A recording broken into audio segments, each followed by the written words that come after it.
Hello, it's Monday, April 20th, 2020.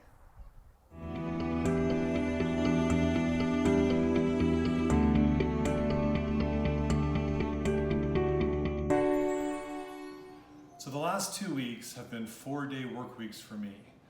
I really enjoyed the 4-day weekend that was in between them, but I find when there's 4 days of work in a row, it feels like a lot of work. So I'm really looking forward to 5 days of work coming up this week. There's two big things going on that I'm spending a lot of my time on. One is working with the EOC, and I'm part of a working group that's looking at scenario planning for the fall semester. We're preparing for a full face-to-face return in September that may allow us to do face-to-face the entire semester, or there might be a second wave of COVID, which might require us to go into a second social distancing or physical distancing period. We're also preparing for the possibility that we start in September with an alternative delivery, and that at some point we're able to return to campus. And it's possible that we aren't allowed to return to campus at all, and so it might require an alternate delivery for the entire semester. The other thing that's important for us to remember is that we need to be prepared for not knowing all the answers until well into June and maybe later. It might be possible that sometime during the summer we learn new information that changes things. So what can we do now to prepare? So the working group is tackling the front end of that conversation and saying, what are the possibilities? And are we able to come up with possible triggers and dates of when we would make decisions on certain things? The other big thing that we're all dealing with right now is the budget situation. Tim's town hall last week shared with the community the fact that we're in a bit of a budget hole, and I sent an email out in regards to that. There's lots of moving parts in regards to the budget, and so I want you to know that the chairs and myself and the Dean's Advisory Group, we're working with the information that we have. We're continuing to look at the ideas that people have put forward in our faculty over the last several years. So I just want you to know that the budget is something that is going to take a little bit of work, and it really is going to take a little bit of time for us to fully know what are the impacts for our faculty. Well, I want to share with you some things from last week. I did have some coffee chats. Let me share with you a short clip from a coffee chat I had with the director for the School of Nursing and Midwifery, Dr. Liz Van Den Kerkhof. Let me ask you, what are you doing to adjust to this new, almost temporary normal of working from home? It's taken me a while to learn that I need to take breaks when I'm at home, because of what I'm finding, what I found initially, especially, is at the end of the day, I was much more tired than I would have been had I been in my office. And I think that's because I get up from my desk and I walk to your office or I walk to someone else's office. And, I'm pretty much constantly moving. Whereas here, it's a matter of just moving my finger twice. I'd have to move, close one meeting, open the next. And so I'd find I'd be sitting for 3 hours in a very uncomfortable kitchen table chair with poor posture. And so it was, physically, and then all the mental strain of all that, because it's a lot of new stuff for all of us. So I've gotten into a bit of a groove where I try to end my meetings 5 minutes early, 5 minutes before the hour, if they're an hour meeting.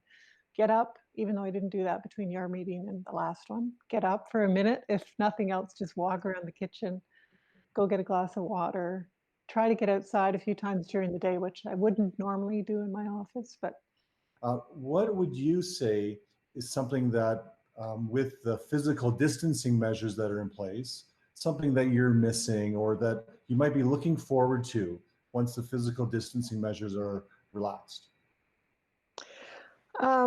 Well, I think just going for coffee or going out for dinner or lunch with friends or family.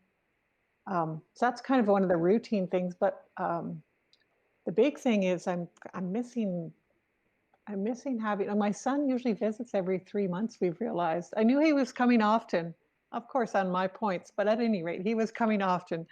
Um, and it's weird knowing that he can't come, even though he's 25, and I'm sure he's quite happy hanging out with his friends in Toronto. I'm finding that I've had to kind of adjust to the fact that he can't pick up and come visit whenever, we kind of want him to come visit. And then the other big thing is I've really been looking forward to, I have 4 sisters, and we booked this trip, well, quite a while ago, a year or 2 ago, we started talking about it, but we booked this trip where they were coming to visit the end of May for a week, and we planned a road trip, and so I booked all the places we were staying, and I mean, we were really looking forward to it because we don't get to spend time like that together, especially the 5 of us together. So just over the Easter weekend, we canceled it officially. I mean, we've been talking about canceling it for a while now, but we said, okay, we might as well admit to ourselves that this trip is not going to happen. So we did cancel it, but we're hopeful that maybe in the fall, and we're most of us are skiers, so worst case scenario, if we do it next winter, it'll happen. But it was a really hard, it's probably one of the hardest things of my whole time. This whole sort of COVID scenario where I've kind of felt, oh, this is kind of, I'm very grateful for everything I have, but I was feeling a little sorry for myself, I have to admit. It didn't last long, but yeah. One of the things that we learned about last week is Campus Alberta Quality Council heard from the Ministry of Advanced Education that our Bachelor of Social Work proposal has moved to them for their review. This is an exciting milestone. The BSW proposal has been sitting with the ministry for 2 years for sure, if not almost close to 3 years. The social work team has done some amazing work in preparing this proposal, and we are so excited that it's going to CAQC review, and ideally we get approval to launch for fall of 2021. So congratulations to the social work team. And I continue to celebrate our graduating students, and so we've talked about some of the other capstone courses.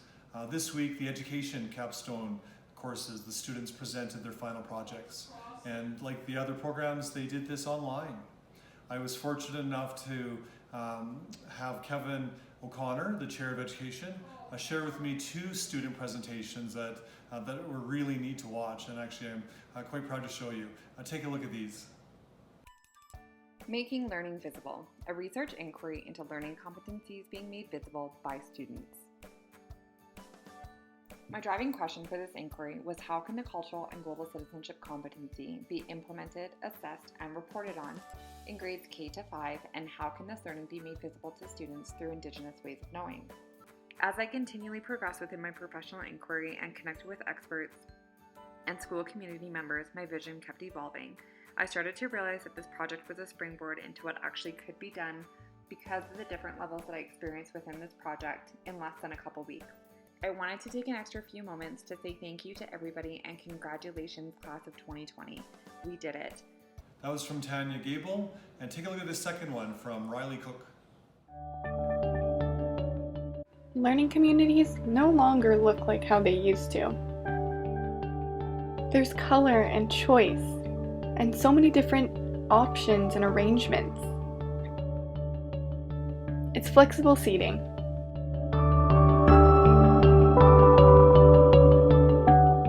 What I noticed at Heron's was that all of these cool furniture options were in the hallways, and they weren't embedded within the classroom communities. It was this notice that sparked my inquiry question: how might flexible seating impact a classroom community?